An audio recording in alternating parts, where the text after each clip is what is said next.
13 अक्टूबर सन 1307 France में सुबह के 4 बजे थे। एक साथ हजारों सोल्जर्स को एक सीक्रेट मिशन पर भेज दिया गया। टारगेट था दुनिया की सबसे बड़ी, सबसे पावरफुल प्राइवेट आर्मी, जिसके वॉल्ट में इतना सोना था कि हिस्टोरियंस कहते हैं कि आज की वैल्यू में यह सोना बिलियंस ऑफ डॉलर्स की वर्थ का है। लेकिन जब सोल्जर्स वहां पहुंचे इस प्राइवेट आर्मी के हेडक्वार्टर्स में, तब सोना गायब था।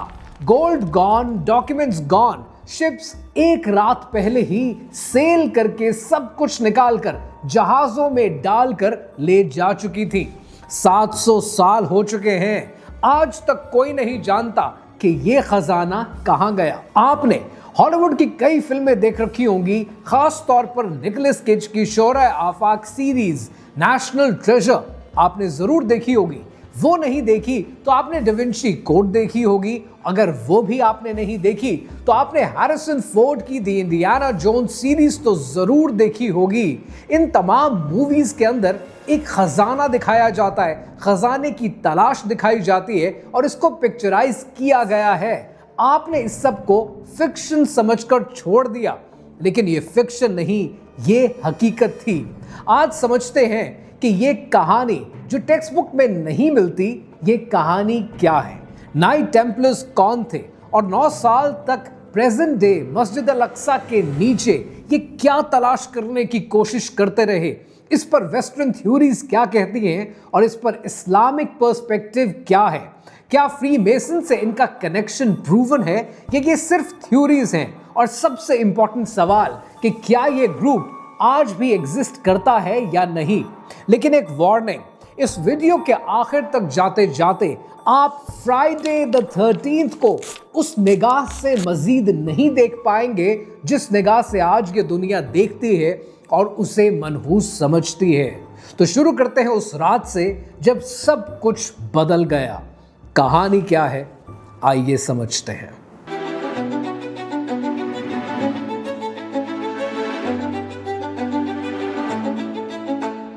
शुरू करते हैं उस रात से जिस रात सब कुछ बदल गया।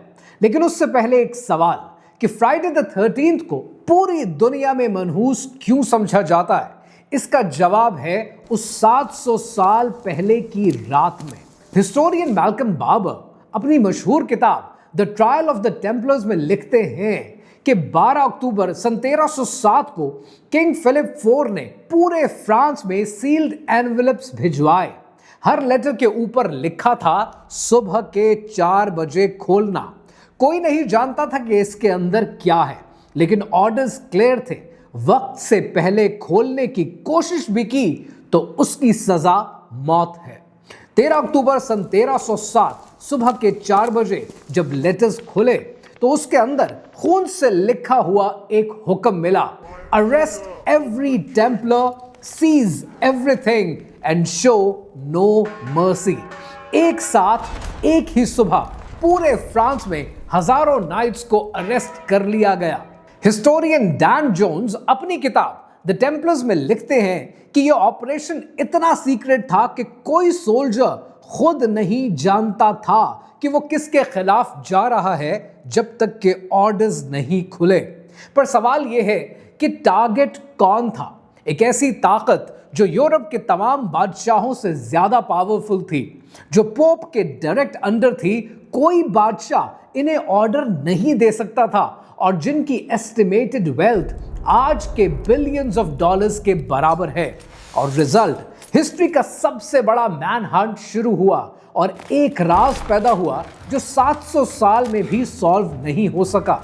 लेकिन इस मैन हंट को समझने के लिए हमें इससे भी 200 साल पीछे तारीख में जाना पड़ेगा, यरूशलेम सन 1119 में। 12वीं सदी क्रूसेड्स का दौर था। यूरोप से क्रिश्चियन पिलग्रिम्स होली लैंड जा रहे थे, यरूशलेम, बेथलेहम, नाज़रेथ, लेकिन रास्ता साफ नहीं था। रास्ते में डाकू, कातिल, ऑर्गेनाइज्ड गैंग्स पिलग्रिम्स को लूट कर मार दिया करते थे। सन 1119 में एक फ्रेंच नाइट ह्यू डी पेन्स और उसके 8 साथियों ने फैसला किया कि हम इस पिलग्रिम को प्रोटेक्ट करेंगे। उन्होंने अपना एक ग्रुप फॉर्म किया, एक नाम रखा, एक बहुत ही लंबा नाम, poor fellow soldiers of Christ end of the temple of Solomon. ये नाम जरा ध्यान से सुने। पुअर फेलो सोल्जर्स मतलब गरीब थे और शुरू से गरीब थे। हिस्टोरियन मैल्कम बाबर कहते हैं कि ये इतने गरीब थे कि 2 नाइट्स मिलकर एक घोड़ा शेयर किया करते थे, और यही वजह है कि टेम्पलेट्स के ऑफिशियल सील के अंदर 2 नाइट्स एक घोड़े पर सवार हैं, और ये उनकी गुर्बत की निशानी थी। लेकिन 20 साल के बाद ये ऑर्गेनाइजेशन यूरोप की सबसे अमीर ऑर्गेनाइजेशन कैसे बनी, ये बात मैं आपको इस वीडियो में आगे चलकर बताता हूं। लेकिन उससे पहले एक इससे भी ज्यादा शॉकिंग फैक्ट को समझते हैं जो इस पूरी कहानी की बुनियाद है। जब टेम्पलर्स ने यरूशलेम में हेडक्वार्टर्स मांगा तो यरूशलेम के बादशाह बाल्डविन II ने उन्हें एक जगह दी, लेकिन जो जगह नाइट टेम्पलर्स को दी गई ये कोई ऑर्डिनरी जगह नहीं थी, ये जगह थी टेम्पल माउंट। अब जरा समझते हैं कि अब्राहमिक रिलीजन्स के लिए इस जगह की अहमियत क्या है। इस्लाम के नजदीक यहां पर मस्जिद अल अक्सा कायम है, क़िबला अव्वल, जहां से रसूल अल्लाह सल्लल्लाहु अलैहि वसल्लम ने मेराज की रात आसमानों की तरफ सफर किया। यहूदियों के नजदीक ये उनके एंशियंट टेम्पल की जगह है जिसकी बस एक दीवार कायम है जो कि वेस्टर्न वॉल कहलाती है। क्रिश्चियंस के नजदीक ये सीक्रेट लैंड है जहां पे हजरत ईसा अलैहिस्सलाम ने अपनी जिंदगी गुजारी। 3 इब्राहिमिक रिलीजन्स एक ही पॉइंट और टेम्पलर्स को यही जगह अलॉट की गई। इसी वजह से इन्हें नाइट्स ऑफ टेम्पल यानी टेम्पलर्स कहा गया। हिस्टोरियन हेलेन निकलसन, जिन्होंने किताब लिखी है the night Templar a new history, वो लिखती हैं कि टेम्पलर की यहाँ पर मौजूदगी सिर्फ मिलिट्री पर्पस के लिए नहीं थी, उन्होंने इस मकाम के नीचे एक्सकवेशन भी की थी। अब जरा सोचें कि 9 साल तक इस मकाम के नीचे रिसर्च होती रही, एक्सप्लोरेशन होती रही, एक्सकवेशन होती रही, तो नेचुरली सवाल बनता है कि ये क्या ढूंढने की कोशिश कर रहे थे। अब यहां पर वेस्टर्न थ्योरीज और इस्लामिक रियलिटी अलग अलग हो जाती है। पहले देखते हैं कि वेस्टर्न थ्योरीज क्या क्लेम करती हैं और फिर देखते हैं कि इस्लामिक पर्सपेक्टिव आपको और मुझे इसके बारे में क्या सिखाता है। कई वेस्टर्न हिस्टोरियंस और specially Templar related theorist claim करते हैं कि हजरत सुलेमान अलैहिस्सलाम नाउजुबिल्लाह वो अपने तख्त के नीचे सीक्रेट नॉलेज और खजाना छुपाया करते थे, और टेम्पलर ने 9 साल की खुदाई के बाद उस सीक्रेट खजाने को, उस नॉलेज को ढूंढ निकाला। इस थ्योरी को डैन ब्राउन की दा विंची कोड ने और हिस्ट्री चैनल की डॉक्यूमेंट्रीज ने बहुत पॉपुलराइज किया। लेकिन अब सुने कि इस्लामिक पर्सपेक्टिव इसके बारे में क्या है। पहली बात यह कि कुरान मजीद में कहीं जिक्र नहीं आया कि हजरत सुलेमान अलैहिस्सलाम नाउजुबिल्लाह कोई चीज अपने तख्त के नीचे छुपाया करते थे। दूसरी बात जो ज्यादा अहम है, सूरह अल बकरा आयत नंबर 102 में अल्लाह सुब्हानहू तआला ने इरशाद फरमाया, जिसका मफहूम यह है कि और ये सुलेमान अलैहिस्सलाम के अहद हुकूमत में इस जादू के पीछे पड़ गए जो शयातीन पढ़ा करते थे, और सुलेमान ने कुफ्र ना किया बल्कि शैतान काफिर हुए जो लोगों को जादू सिखाते थे। मतलब कुरान खुलकर कह रहा है कि हजरत सुलेमान अलैहिस्सलाम ने कोई जादू नहीं किया, कोई सीक्रेट नहीं था जो छुपाया गया तख्त के नीचे, बल्कि तफसीर इब्ने कसीर के मुताबिक शयातीन ने जादू की किताबें लिखी और हजरत सुलेमान अलैहिस्सलाम के तख्त के नीचे छुपाई। हजरत सुलेमान अलैहिस्सलाम को जब पता चला कि शयातीन लोगों को कहते हैं कि हमें इल्मे गैब है, तो आप अलैहिस्सलाम ने फरमाया जो भी ये कहे कि शयातीन इल्मे गैब जानते हैं उसका सर कलम कर दूंगा। जब हजरत सुलेमान अलैहिस्सलाम का इंतकाल हुआ तो शयातीन ने बनी इसराइल से कहा कि तुम्हें एक खजाना दिखाएं जो तुम्हारी जिंदगी बदल देगा। उन्होंने कहा हाँ। शयातीन ने उनसे कहा कि सुलेमान अलैहिस्सलाम के तख्त के नीचे खोदो। जब उन्होंने खोदा तो उन्हें जादू की किताबें मिली। शयातीन ने कहा कि देखो अब तुम्हें समझ में आया कि सुलेमान अलैहिस्सलाम नाउजुबिल्लाह जादू से इंसान, जिन और परिंदों पर हुकूमत करते थे, और यहां से ये झूठ फैलाया गया कि हजरत सुलेमान अलैहिस्सलाम नाउजुबिल्लाह जादूगर थे, जबकि कुरान कहता है कि सुलेमान अलैहिस्सलाम ने कुफ्र नहीं किया बल्कि शयातीन ने कुफ्र किया। तो अब आपको ये समझ में आता है कि वेस्टर्न टेम्पलर थ्योरिस्ट कहते हैं कि हजरत सुलेमान अलैहिस्सलाम ने सीक्रेट्स छुपाए, जबकि इस्लाम कहता है कि ये झूठ है, ये बहतान है, और शयातीन ने जादू की किताबें छुपाई और फॉल्सली एट्रीब्यूट की हजरत सुलेमान अलैहिस्सलाम के साथ। अब टेम्पलर्स ने 9 साल टेम्पल माउंट के नीचे खुदाई की। क्या उन्हें कुछ मिला? हिस्टोरियंस के पास डेफिनेटिव प्रूफ नहीं है, लेकिन एक बात तो क्लियर है, जब ये 9 साल के बाद टेम्पल माउंट से निकले तब ये बिल्कुल और कंप्लीटली ट्रांसफॉर्म हो चुके थे। इमेजिन करें, जिनके नाम से गुर्बत टपकती हो, गरीबी जिनके नाम में शामिल हो, वो 20 साल में यूरोप के सबसे अमीर फोर्स बन गए। कैसे? अब बात करते हैं इनकी इस इमारत के पीछे की कहानी क्या है, और ये समझते हैं कि 900 साल पहले इन्होंने इंटरनेशनल बैंकिंग का ये सिस्टम कैसे बनाया। अब आता है वो पार्ट जो सबसे ज्यादा अहम है। टेम्पलर सिर्फ सोल्जर नहीं थे, ये दुनिया के सबसे पहला इंटरनेशनल बैंकिंग सिस्टम था।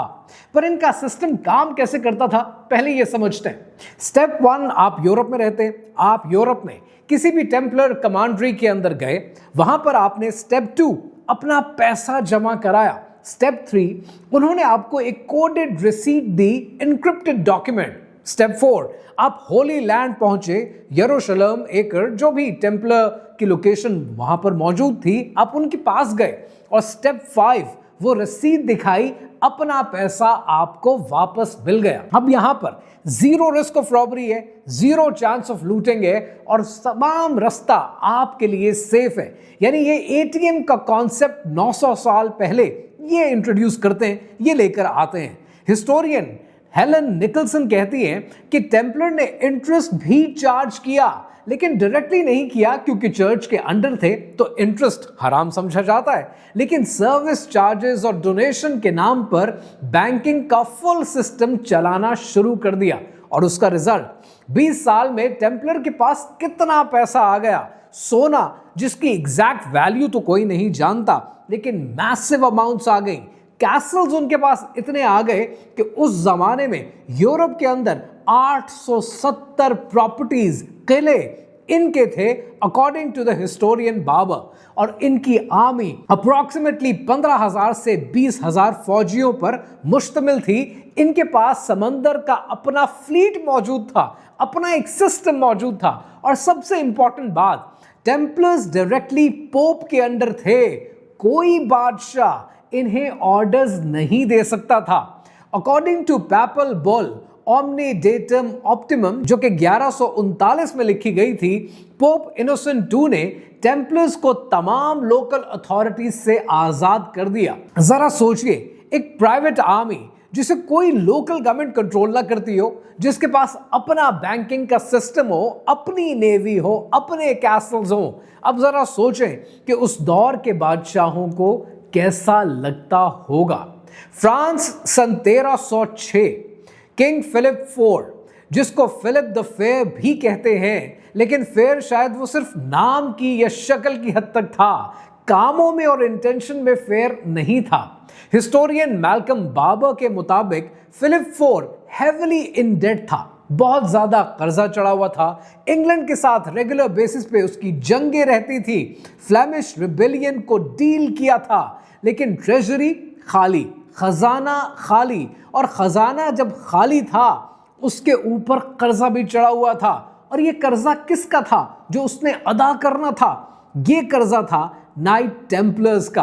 अब सिचुएशन समझें, आप बादशाह हैं, आपके पास पैसा नहीं है, आपका खजाना खाली है, आपका क्रेडिटर जिसके पास दुनिया का पैसा मौजूद है, उसके पास पैसा तो बहुत है, लेकिन उसके पास अपनी एक प्राइवेट आर्मी है, उसके अपने 870 किले हैं, और वो आपकी बात भी नहीं सुनता क्योंकि वो पोप के अंडर आता है। तब आप क्या करेंगे? किंग फिलिप ने सोचा कि अगर मैं कर्जा वापस नहीं कर सकता तो ये कर्ज खत्म तो कर सकता हूं, और कर्ज खत्म करने का तरीका जो उसने ढूंढा कि मैं अपने क्रेडिटर को ही खत्म कर देता हूं।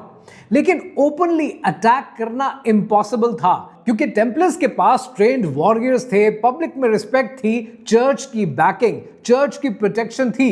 तो फिलिप ने क्या किया? फिलिप ने हिस्ट्री का सबसे कनिंग प्लान बनाया।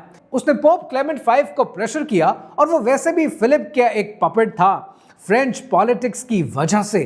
और फिर उसने सीक्रेट एक्यूजेशंस प्रिपेयर करना शुरू किए कि नाइट टेम्पलर्स कुफ्र करते हैं, आइडल वर्शिप करते हैं, क्राइस्ट को डिनाई करते हैं, सीक्रेट सैटेनिक रिचुअल्स करते हैं, स्पिटिंग ऑन द क्रॉस करते हैं। एंड अकॉर्डिंग टू बाबर इनमें से ज्यादातर चार्जेस प्योर फैब्रिकेशन थे, टॉर्चर के जरिए कन्फेशंस लिए गए। फ्राइडे 13 अक्टूबर सन 1307 को ऑपरेशन एग्जीक्यूट हुआ और उस दिन की वजह से आज तक फ्राइडे द 13th को मनहूस समझा जाता है। जब सोल्जर्स ने टेम्पलर्स को अरेस्ट किया तब टॉर्चर का सिलसिला शुरू हुआ। हिस्टोरियन शॉन मार्टिन ने अपनी किताब लिखी द नाइट्स टेम्पलर और इस किताब में उन्होंने लिखा कि नाइट टेम्पलर्स के हाथ बांधे गए, उन्हें उल्टा लटकाया गया, उनके पैरों के तलवे जलाए गए, नाखून निकाले गए, हड्डियां तोड़ी गई और अंडर टॉर्चर बहुत सो ने अपने कन्फेशंस दे दिए। लेकिन ये कन्फेशंस रियल थे या नहीं? बाबर अपनी किताब में लिखते हैं कि बहुत से नाइट्स ने बाद में अपने कन्फेशंस वापस ले लिए जब पब्लिक ट्रायल शुरू हुआ, लेकिन शायद तब तक बहुत देर हो चुकी थी। उन्होंने कहा कि हमने जुल्म के अंडर झूठ बोला है सिर्फ इसलिए कि हम टॉर्चर से बच सकें, हमने ये सब कुछ नहीं किया है। लेकिन तब तक बहुत देर हो चुकी थी। सन 1312 में काउंसिल ऑफ वियन में पोप क्लेमेंट V ने ऑफिशियली नाइट टेम्पलर के ऑर्डर को डिसॉल्व कर दिया और सन 1314 आया तब लास्ट ग्रैंड मास्टर जैक्विस डे मोले और टेम्पलर लीडर जेफरी डे शार्ने को जिंदा जलाया गया। अकॉर्डिंग टू कंटेम्पररी क्रॉनिकल्स जब आग लगी तब जैक्विस डे मोले ने बोला कि रब जानता है कि कौन सच है और किसने गुनाह किया है, लेकिन बहुत जल्द एक अजाब आएगा, एक ऐसा अजाब आएगा जिससे मौत का सिलसिला रुक नहीं पाएगा। और फिर कोइंसिडेंस क्या हुआ कि पोप क्लेमेंट V उसी साल मर गया और उसके बाद किंग फिलिप IV 7 महीने के अंदर शिकार खेल रहा था, घोड़े से गिरा, मर गया। ये कोइंसिडेंस था, ये कर्स था, इसके बारे में मैं नहीं जानता, लेकिन हिस्ट्री जवाब ये देती है कि इससे भी ज्यादा इंटरेस्टिंग फैक्ट्स इस पूरी कहानी में मौजूद हैं और सबसे इंटरेस्टिंग और अनसॉल्व मिस्ट्री अभी भी बाकी है। अब आता है इस पूरी मिस्ट्री का सबसे अनसॉल्व पीस, और वो पीस ये है कि जिस रात 13 अक्टूबर सन 1307 को सोल्जर्स एंटर करते हैं नाइट टेम्पलर्स के हेडक्वार्टर में, तब सब कुछ खाली था, सोना जा चुका था, डॉक्यूमेंट्स मौजूद नहीं थे, कोई रेलिक्स मौजूद नहीं थे। रातों रात ला रोशेल पोर्ट से सब कुछ बहरी जहाजों के जरिए कहीं मुंतकिल कर दिया गया था। लेकिन ये पॉसिबल कैसे? इतना टॉप सीक्रेट मिशन क्या पहले से ही एक्सपोज हो चुका था? लेकिन उससे भी बड़ा सवाल यह है कि ये सब कुछ गया कहां? हिस्टोरियन डैन जोन्स कहते हैं कि ये दुनिया की सबसे बड़ी अनसॉल्व मिस्ट्री है कि ये गए कहां, और इसके हवाले से 4 थ्योरीज दुनिया में मौजूद हैं। पहली थ्योरी ये कहती है कि ये स्कॉटलैंड चले गए। स्कॉटलैंड में किंग रॉबर्ट द ब्रूस ने इन्हें पनाह दी। वो वैसे भी चर्च के साथ एक्सकम्युनिकेटेड था और उसने इन नाइट टेम्पलर्स को वहां पर रिफ्यूज प्रोवाइड किया। दूसरी थ्योरी वो कहती है कि ये पोर्चुगल चले गए। पोर्चुगल में किंग डेनिस मौजूद था और उसने नाइट टेम्पलर्स को ऑर्डर ऑफ द क्राइस्ट के नाम से एक नया नाम दिया, और तारीख में आता है कि वास्को डे गामा और क्रिस्टोफर कोलंबस भी ऑर्डर ऑफ क्राइस्ट से ताल्लुक रखते थे। तीसरी थ्योरी कहती है, जिस थ्योरी को हिस्ट्री चैनल ने बहुत प्रमोट किया, कि ये कनाडा चले गए और कनाडा में ओक आइलैंड मौजूद है और 200 साल से वहां पर किसी खजाने की तलाश जारी है। शायद ये सब कनाडा में मौजूद हैं। और चौथी थ्योरी जो मुझे लगता है किसी हद तक ज्यादा प्लॉजिबल है, वो थ्योरी कहती है कि ये स्विट्जरलैंड चले गए, क्योंकि हिस्टोरियंस कहते हैं कि स्विट्जरलैंड उसी दौर में आगाज कर रहा था, इंडिपेंडेंस की लड़ाई लड़ रहा था और 1291 में आज़ादी हासिल कर रहा था। जब 1291 में आज़ादी हासिल करता है, टेम्पलर्स की सप्रेशन होती है। 1307 में ये मामलात बढ़ते हैं। 1312 आते आते नाइट टेम्पलर्स को डिसॉल्व कर देते हैं। 1314 में आखिरी ग्रैंड मास्टर को भी जला दिया जाता है। So the end of night Templars is the beginning of the banking sector of Switzerland. ये एक प्लॉजिबल रीजन है, लेकिन एग्जैक्टली ऐसा हुआ है ये कोई नहीं जानता। और 700 साल से दुनिया उस खजाने को ढूंढने की कोशिश कर रही है जो कोई नहीं जानता कि आज कहां है। अब कहानी में एक और इंपॉर्टेंट एलिमेंट है, और वो इंपॉर्टेंट एलिमेंट है कि नाइट टेम्पलर्स खत्म हो गए 1312 में। 1314 में आखिरी ग्रैंड मास्टर को भी जला दिया गया। लेकिन इनके बीच में और दुनिया में बाद में आने वाली तहरीक यानी फ्रीमेसन्स के बीच में बहुत बड़ा फर्क है। 300 साल का फर्क है। कोई डॉक्यूमेंट्री एविडेंस मौजूद नहीं है जो प्रूव करती हो कि नाइट टेम्पलर्स कन्वर्ट करते हैं फ्रीमेसन्स के अंदर, क्योंकि फ्रीमेसन्स का अपना एक आगाज है। ये पत्थर काटने वाले कारीगरों से शुरू हुई थी और 16वीं और 17वीं सदी के अंदर यूरोप में क्राफ्टमैन के गिल्ड बने और वो फिर आहिस्ता आहिस्ता इंटेलेक्चुअल ब्रदरहुड में कन्वर्ट कर गए। तो 300 साल का फर्क मौजूद है, लेकिन यहां पर कुछ सिमिलैरिटीज भी हैं जो आपके लिए समझनी जरूरी है। नाइट टेम्पलर्स और फ्री मेसन्स के बीच में जहां इतना बड़ा डिफरेंस है, 300 साल का फर्क है, तो वहां पर बहुत सी सिमिलैरिटीज भी मौजूद हैं। और ये सिमिलैरिटीज उनके बिलीफ सिस्टम को लेकर हैं, सेटनिक रिचुअल से रिलेटेड हैं, ब्रदरहुड से रिलेटेड हैं और हिडन सीक्रेट से रिलेटेड हैं। अब ये फ्री मेसन्स की कहानी क्या है, ये कहानी अभी बाकी है।